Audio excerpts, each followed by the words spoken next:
Welcome to the Underground, the Steel City Underground, the black and gold standard for Pittsburgh Steelers coverage.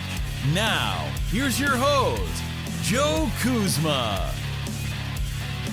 Hello, everyone, and welcome to another edition of the Steel City Underground podcast. My name is Joe Kuzma, and I am here flying solo on this week's cheat sheet, a little bit of a short form, quick hit episode to get everyone up to date, up to speed with some of the news and notes and some other quick facts that we may have not been able to touch upon in our previous episodes. By all means, folks, if you want us to hear us banter about Mitchell Trubisky or Matt Canada or any of the other post or pre-game aspects and storylines, we've got two different episodes that dropped earlier this week, the previous 2 days, in fact, so go back, check those out. There's still really great, really relevant information, and thank you to my co-hosts Brian E. Roach and Zach Flash Celadonia for all of that. But here I am, I'm on my own here ahead of the Pittsburgh Steelers and Cleveland Browns, ready to clash in Cleveland, First Energy Stadium, 8 whatever, I'm going to tell you here in a moment. But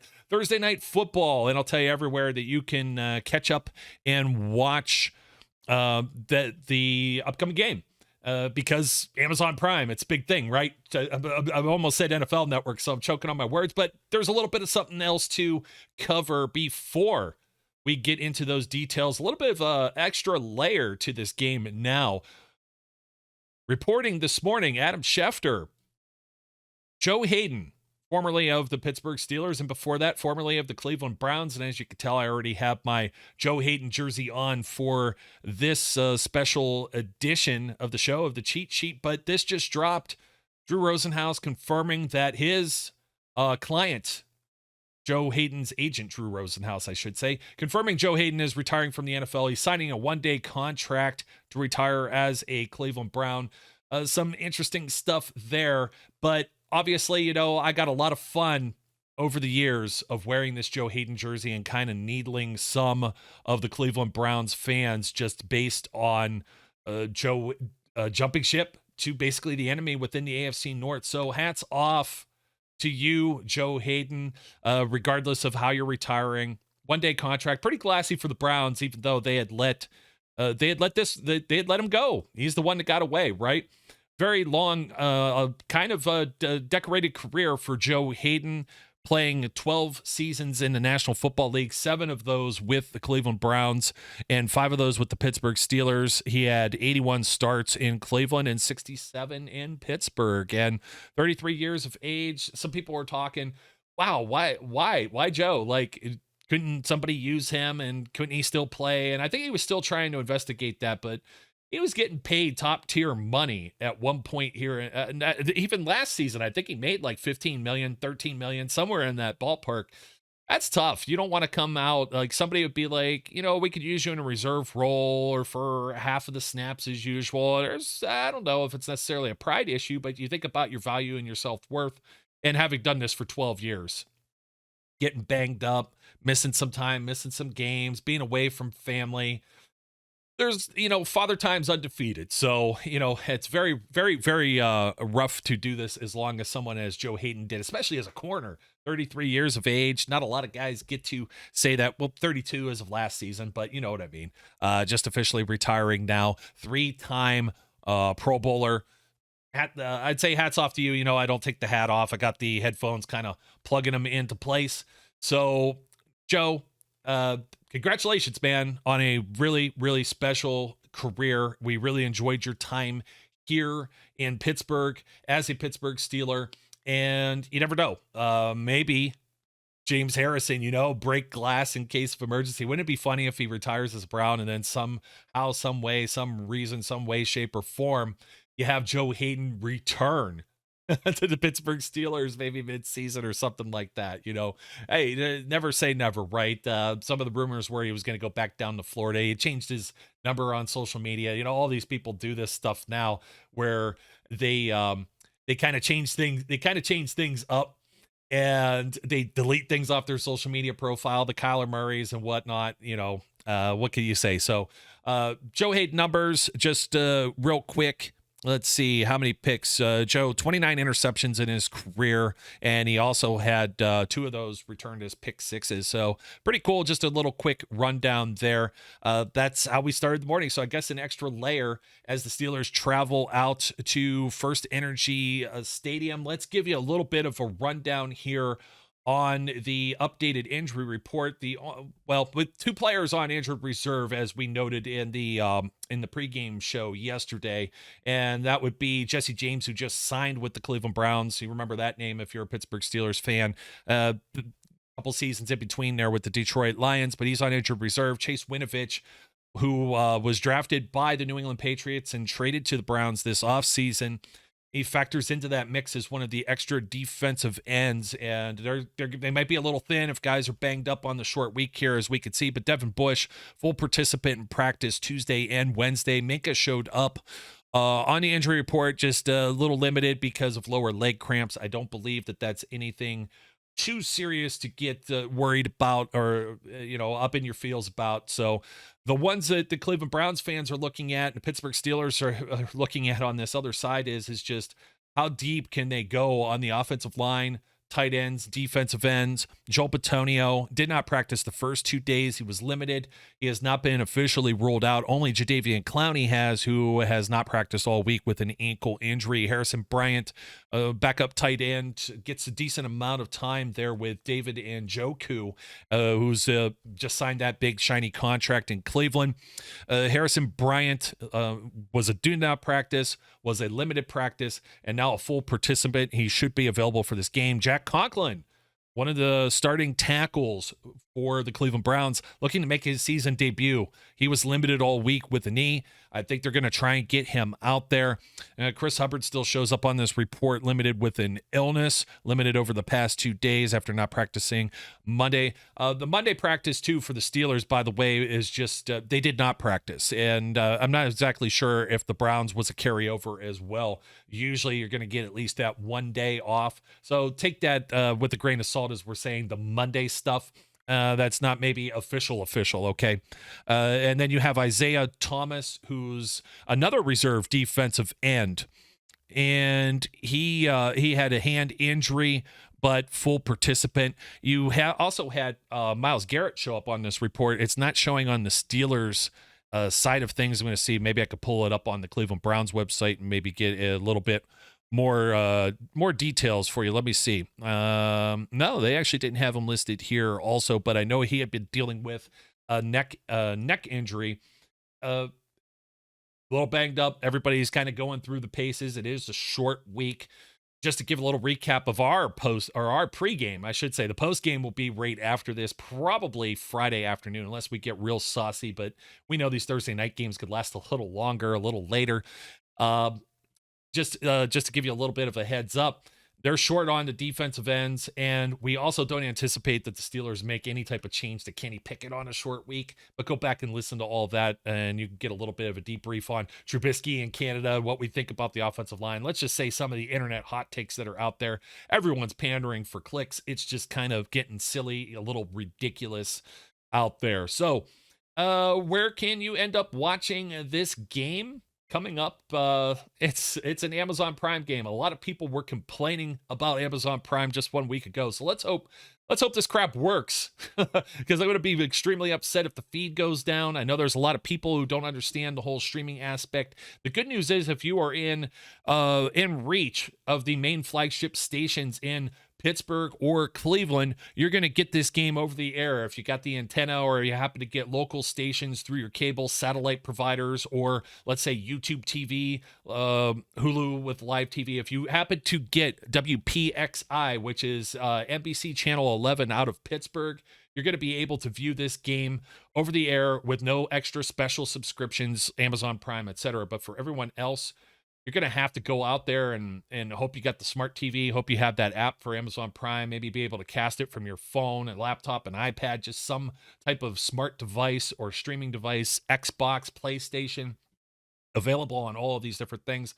I can't speak for sure if there's still any kind of free trials for Amazon Prime out there, maybe 7 days or something like that you could sign up with. I'm not promoting them. I'm not pimping them out. I think this is going to be a very interesting trial if with fans themselves to see if this Amazon thing works, because they're definitely in the mix, maybe as the DirecTV Sunday ticket package is in its final year. That means this whole shebang might be going the way of like an ESPN Plus is with NHL. It's just the way of the world. The WWE shut down WWE Network, at least domestically in the United States, and everything on there is on Peacock now. You got to sign up to Peacock to watch that stuff, and that's just kind of the way of the world, the way it's going right now. I know there's some kvetching about all of it, but the Sunday ticket package didn't give you all the Thursday night games anyways. And NFL Network they were getting some cold feet on having to produce this programming. Let's be honest. They had shipped this off to Fox for several years, like half and half of the games at one point were on Fox, and then almost all of them were on Fox. So it's just, I can't say. I know people are going to complain, but it is what it is. So there's a number of options for you to be able to listen to this on the radio too. But let's talk Al Michaels, Kirk Herbstreit, man, he's a college guy. It's just so weird hearing him with the analysis. Kelly Hartung, the field reporter. So once again, Amazon Prime, WPXI channel 11, and WEWS, which I believe is channel 5 out of Cleveland. They'll be carrying the game as well as for your local broadcast networks, over the air antenna and stuff like that. And there may be some other gizmos and voodoo and black witchcraft magic you can make to maybe get those local stations. That's all I'm going to say. VPN. So there's ways. And I know other people are like, oh, join this Facebook group, do this, that, the other thing. It's no, I'm not the biggest fan of telling you the pirated ways of doing this. I'm still out here supporting the players getting some money in their wallets. You know what I mean? It's how you stay and remain competitive in the NFL. We saw that COVID season, which wrecked everything.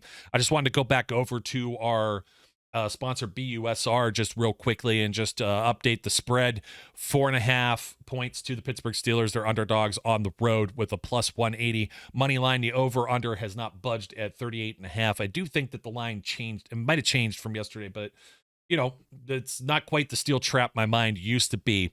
If you're looking for this game on radio, Steelers feeds on Sirius 81, XM 226, Internet 826, and they do have the national streams on the main NFL Sirius XM radio station. That is channel 88. Of course, the hometown crew being Bill Hillgrove and Craig Wolfley with Missy Matthews and Max Starks. It's also carried nationally on Westwood One with Ian Eagle and Jason McCourty, who had to defend his brother from the Najee Harris angry runs. He got the Harry Potter stick this week from Kyle Brandt on Good Morning Football, so that's fun. Clay Martin is your referee. And once again, I'm sorry, folks, if some of you are in some of the other broadcast areas, let's say you're over in Scranton or Harrisburg or Erie or Youngstown, Ohio, and or you know, Steubenville or something like that. If you don't get, or I was going to say KDKA, but WPXI, you're gonna have to get the Fire Stick. I'll say it. I'll probably say it 3 more times ad nauseum. So let's take a look at the head-to-head here with the Steelers versus the Cleveland Browns. So Mike Tomlin overall against the Cleveland Browns, he's 24-5-1 over a 16-year career, whereas Kevin Stefanski, his 3rd season with the Cleveland Browns, he's 1-3 against the opponent, and he's 20-15 overall at the franchise. He's got a winning record, but just slightly above that. Of course, Mike Tomlin sitting at 155 wins, 86 losses and 2 ties over that 16-season career. The Steelers lead this all-time 61-1. They won the last contest on January 3rd, earlier this year, but last season, of course. Steelers at home are 50-22, but when they go to the road, the Browns have the advantage, 39-29-1.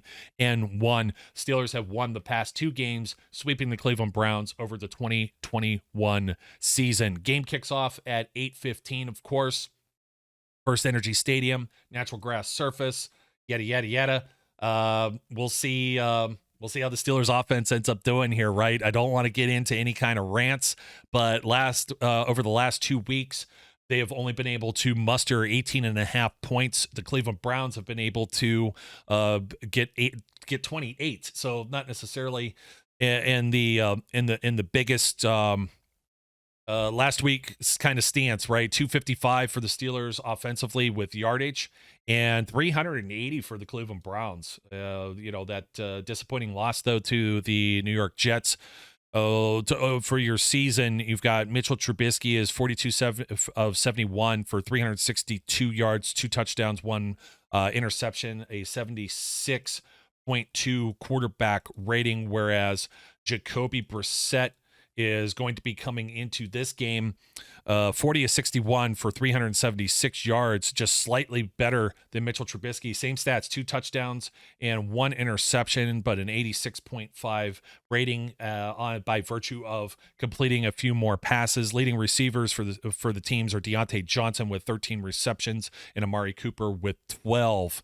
Let's see, points against. The Steelers have given up 18.5, and then 27.5 on average here. Defensively, yardage-wise, the Browns are a little better, 331 versus the Steelers are 404. But remember, the Steelers have an extra quarter of football. Alex Highsmith and Myles Garrett are atop the sacks charts here with 3 apiece. Minkah Fitzpatrick leading the Steelers with 2 interceptions. Grant Delpit leads the Cleveland Browns with 1 single one. And let's see what other info I could give you. So the Steelers are +4 this year, and the Browns are +1. Let's see what else we got here. Cade York, the rookie kicker, did miss an extra point last week. He's 5 of 5 on the season in field goals, whereas Chris Boswell is perfect 2 of 2 extra point wise, 5 of 6 with the field goals. Mitchell Trubisky completed 21 of 33 attempts last week. That is 63.6%, but it's a little bit of a deceiving statistic, as we know. Picking up quite a bit of that. He was about 46% through the first 2 quarters. He got quite a bit of his statistics on one big drive as he went 2 of 4 for 5 yards to finish out the last 2 drives against the New England Patriots. Najee Harris ends his day last week with 89 scrimmage yards. And in the last meeting against Cleveland Browns, the Big Ben farewell game, 206 scrimmage yards. He had 188 on the ground and 18 receiving. And there's McCourty getting hurdled by Najee Harris last week. So the Harry Potter stick comes back to Pittsburgh to Najee. Kind of some funny stuff there. On the Cleveland Browns side, like we said, Jacoby Brissett, 81.5% completed. 22 of 27, 229 yards, TD and interception, and he rushed for 43 yards last week as well. So got to keep an eye on him. He is a little bit of a mobile quarterback, and he was signed to kind of emulate maybe the same type of stuff that suspended Deshaun Watson might be doing when he comes back. So they're going to try and run a lot of the same concepts, maybe not the same caliber, or at least the same kind of accolades for Brissett as opposed to Deshaun Watson. Of course, the Browns are a monster on the ground.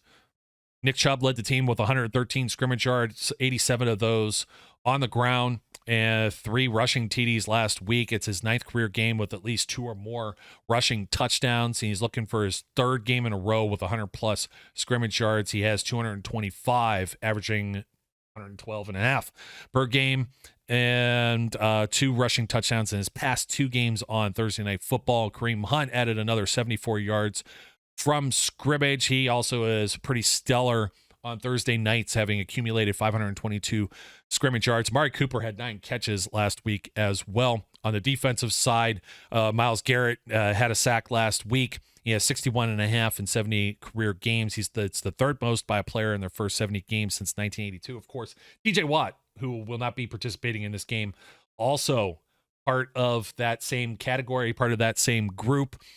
And I think that'll about do it, folks. If you have an opportunity, I mean, the game, if you're in the local area and you can pick it up, Steelers.com, if you don't happen to have the Amazon Prime. I know that's going to be a little rough around the edges for some folks to get used to. Hopefully you're able to catch the game and we get to see a little bit of the Steelers football the way we would like. So again, happy trails and congratulations on being able to go out your own way, Joe Haden. Wish you would have been wearing the Steelers jersey, but can't pick a better time primetime football, both teams that he played for that are, a renewed rivalry. Let me pull this up.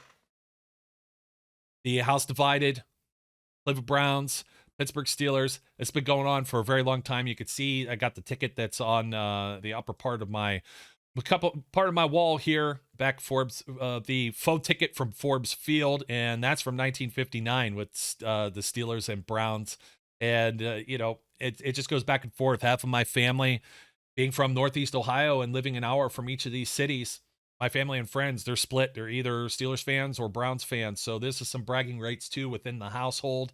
So I'm hoping not to get any sympathy cards in the mail sent to me if the Steelers are on the wrong end of this result. Always tough for the road team to go into Thursday night football and perhaps get the job done, but that's exactly what the Steelers are going to have to do. So hopefully they can create some pressure. Check out the post game, check out the pregame if you haven't already. You got some extra time. Hopefully you found the cheat sheet here informative and you're able to find the game wherever you may be.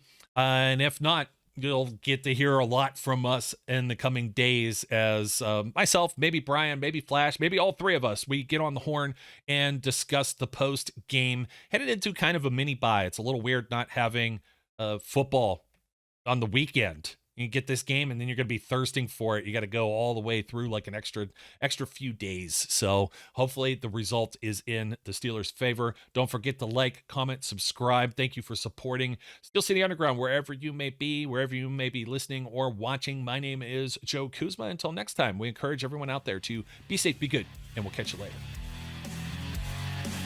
We would like to thank you for listening and remind our listeners to follow us on social media and our website, www.steelcityunderground.com.